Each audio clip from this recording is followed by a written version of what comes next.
Bannange, au pair bye biki era omwana akikola atya? So au pair program mu Germany, omwana ava mu nsi ye n'ajja n'abeera ne family wano mu Germany, abayambako ku baana, abayambako ku byewaka, then in exchange family emuwa pocket money, emuwa health insurance, emmere ew'okusula, gattako awamu n'omusasulira language course.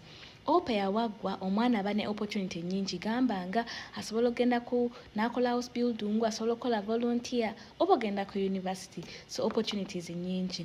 Neki ekyetaagisa okubeera au pair? Okubeera au pair weetaaga passport of course, then weetaaga okubeera ne family. Family eno osobola ogisanga oba okuginoonyeza ku website zino wano ze ngenda okuteekawo. Bw'omala ofuna family ng'olina passport yo, weetaaga A1 language certificate. Ky'ova olaba ojja ewaffe ku Brooke tukusomesa mpaka A1. Bw'omala ogifuna ng'olina family, then oba olina buli kimu kye weetaaga okusobola okubeera au pair mu Germany.